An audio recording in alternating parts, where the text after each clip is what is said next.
last week on the EULCS post-game desk with Shocks, Deficio, those guys, they had an interview segment with the Unicorns of Love manager, Romain, who you might remember was the guy who dressed up at IEM as some sort of, presumably trying to be like a unicorn because he's the Unicorns of Love manager, but in reality looked like some sort of reamed out fuck pony who was going to go to some sort of deep house club in Berlin. And this guy gave this impassioned speech on the desk. You know, he turns to the camera, he delivers like a 2-minute speech, and he later on followed this up with a Reddit post where he went into more depth on his ideas.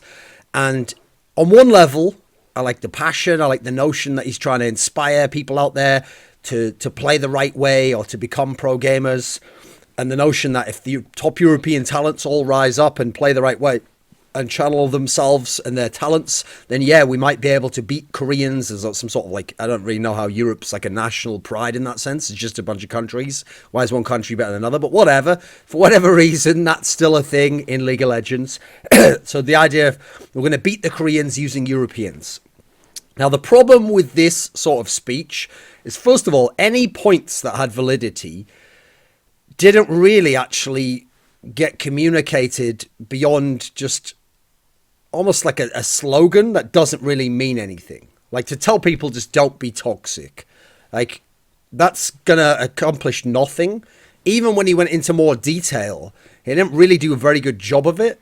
And so as a result, it sounds like he had the idea, the passion, he wanted to inspire people. He doesn't really, it sounds like, know himself, though, how to get these people to another level and how Europeans are going to rise up, or Westerners, and beat Koreans.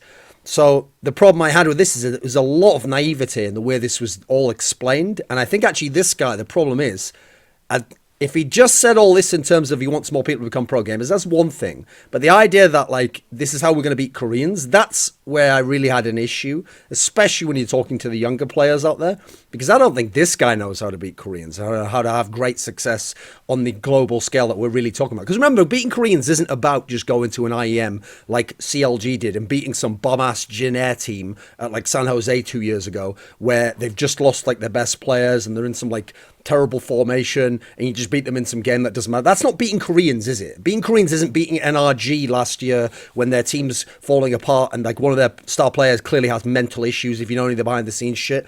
No, it's not about that. It's about, when we say beating Koreans, we mean you take the best 3 European teams, you take them the best 3 Korean teams, you go to Worlds, you get into a playoff series and you beat them in a best of 5. That's what beat the Koreans really means. If we're being honest about it, if we're not being disingenuous. And so that's what the goal has to be. And none of this advice here puts anyone even vaguely close. So his first piece of advice, which immediately made it so hard to take this seriously, was don't be toxic. Now there we go again, the old term toxic.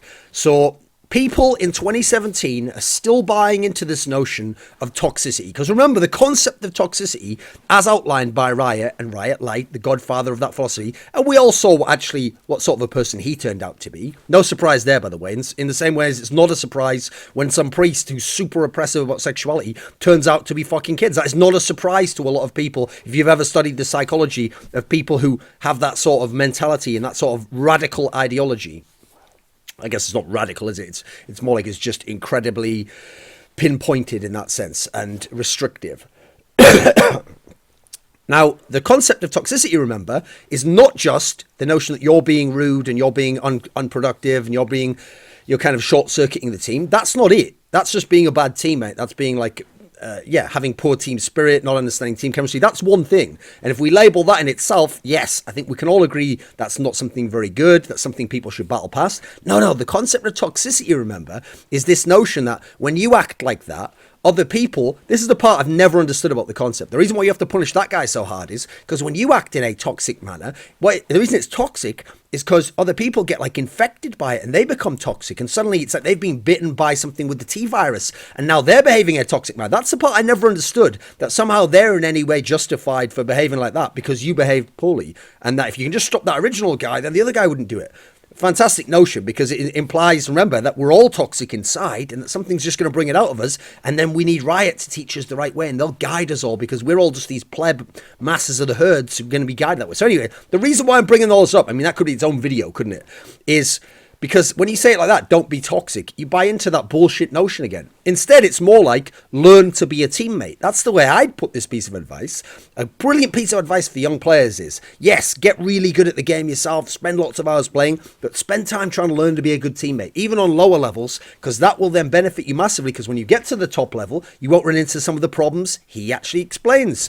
Because one of the things he suggests as to why you shouldn't be toxic is that if they're running down the list of solo queue and they need someone to try as a sub or bring onto the team and try out, that if they see someone and he's really highly ranked and then he asks his players and one of them goes, oh, he's toxic, then they go, right, check him off the list. What? If that's real, then this guy is a terrible manager and his team actually are not doing the most they could to succeed.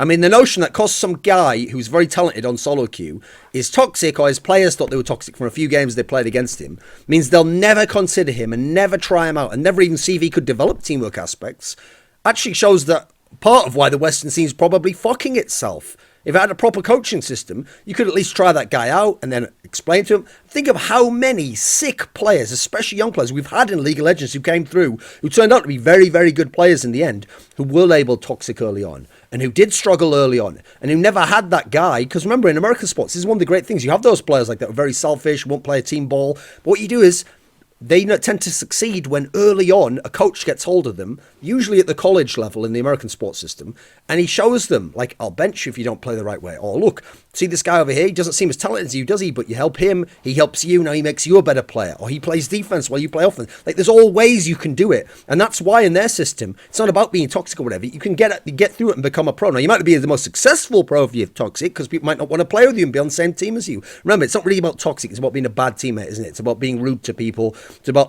unnecessarily venting your frustrations. These are the real problems. I also think in general, don't be toxic, do not be toxic. It's just worthless advice. I mean, let's think a second. Who out there sat down watching a ULCS now is toxic in his frame of mind? They play and they're toxic. Somehow they've gone through their whole life and they've never heard this advice. Don't be toxic. They've never heard a pro say it. They've never heard Riot say it. Even though Riot fucking has like fucking brainwashing like slogans popping up and like bullshit stats that just are totally disingenuous, telling you like not to be toxic. So all that stuff's gone on in his life, and somehow he's never heard "don't be toxic." No, even this guy Romain must know that. So instead, he thinks his words are going to have some impact to make someone think, right, I'm not going to be toxic.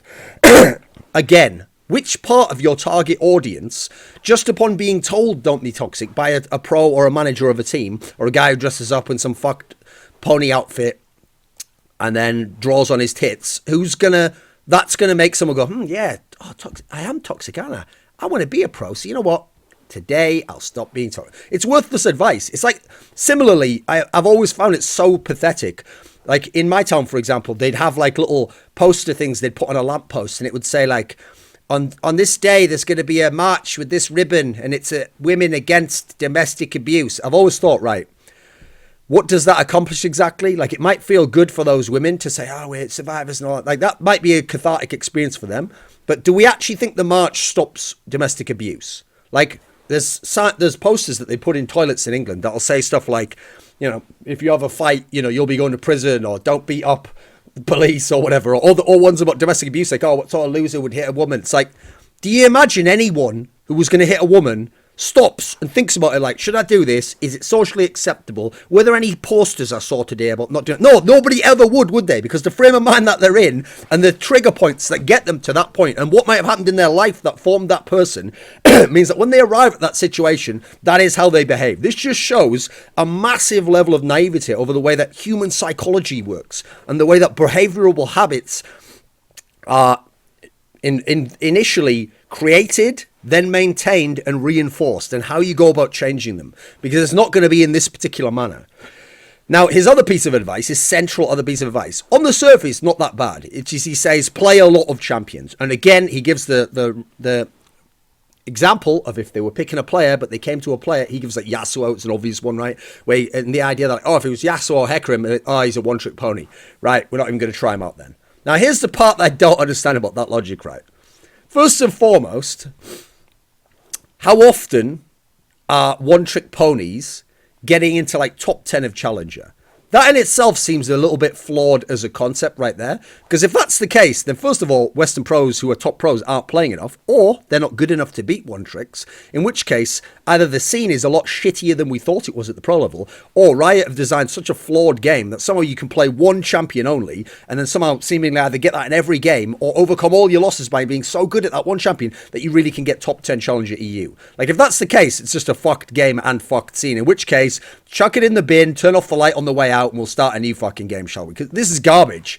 But even so, if someone's so talented on that one-trick pony, but he's not toxic in his world, why don't we try this guy out? Why don't we actually get him onto other champions? Why don't we show him team aspects? Maybe that guy's so fantastically good that actually that's the talent right there. We just haven't developed that. Now, we're not going to do all this because remember, this guy apparently, he just wants everyone to arrive pre-packaged on his doorstep, not toxic, so really good teammate in reality, capable of playing loads of champions, believing in themselves and ready to beat Koreans. Well, fuck me. What's your job going to be? To just get them a nice little water and a fucking Wiener Schnitzel so they can have something. I know he's not German, but just because of that, the association of where I imagine this guy hangs out on parties, he becomes German in my mind.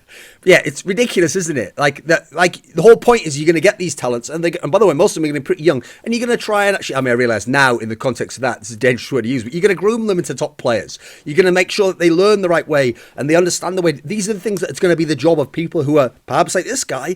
Like people who want to be authority figures and want to be that bigger brother and want to help these guys out. That's a great role to play, by the way. That's someone where I'd rather this guy, rather than say don't be toxic, was finding the guy who's very talented and toxic and hasn't expanded. And then he explains to this guy and brings him through a system, perhaps like a challenger system, and shows them that what it's all about. And that way then we get these talents into the pro scene. Then they do become the top talents, like the Febevans of the world, the Reckless, that could actually go against the Koreans and maybe have a chance and maybe beat them. And then maybe we could be in this world.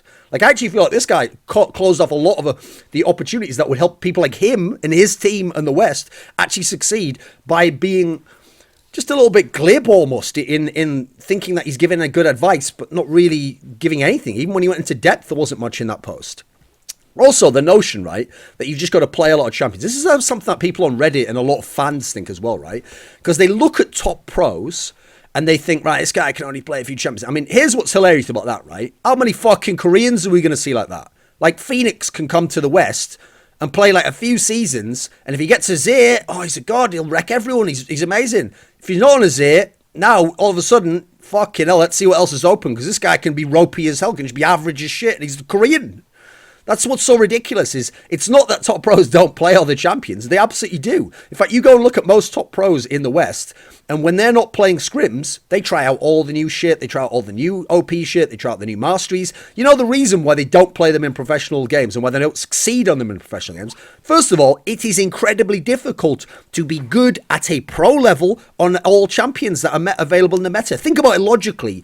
What you're telling someone who's like, for example, a mid laner is you have to be as good, right? This is obviously a very extreme example. It's not a perfect case, but let's imagine the EULCS is the top 10 players at each position in Europe. Obviously it isn't. It obviously is not. But let's imagine for the premise that it is. So what you're telling this guy who's in like the 6th best EULCS team is, not only do you have to be really good on your champions, your 2 or 3 champions or 1 or 2 champions, but you have to be as good as 9 other people, the top 9 people in Europe at your position on these other champions, some of which will be their champions at their specialties, and you have to either be able to compete with or beat them using these champions and using matchups that they're better on the other side of. Now, that's the reason why top pros in the West often don't have such wide champion pools and won't play them. I've heard stories from friends of mine who were coaches of top players who could play a champion, and he was like, right, can we play this into what the other guy's going to do? And he'd be like, no, because the problem is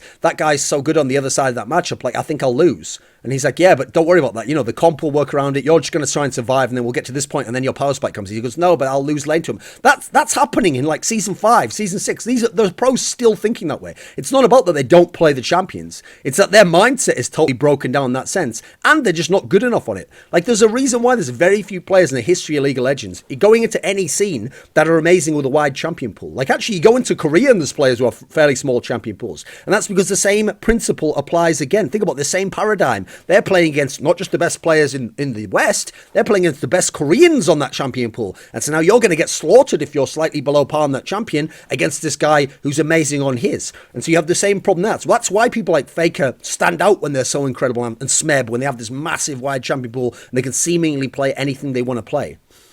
Then you've got to add in, part of the reason in the West, in the example I gave, players can play these champions, but they're so mentally weak that they rely on going to comfort picks as much as they can and feeling like they can win their lane and win the game and have strength at all times. That's because coaching and the coaching structure in the West is too weak. In Korea, they literally will tell you got to play this for the comp, actually. Oh, I know you're not good on this one, so just do what you can here. And the whole mentality isn't of like, oh, I'm going to be weak. Oh, my comp. The whole mentality is like, oh, I've got to do what the coach asks. I've got to try and succeed for the team. I've got to do my best for the team. And they'll carry. Like, they have a totally different. It's all about the team in that sense. That's why the mental approach works. And that's why people like Kuro would play things that they clearly weren't even good on, but knowing that the comp has a chance to succeed and other people can carry them. That's not a Western way of thinking, and in part because of how poor the coaching structure is. Now, I will say Western players are very different to Koreans, so you can't expect them to be exactly the same, but we could certainly use some of that mentality and some of that approach, and if people were more self-sacrificing as pro players in the West in that way,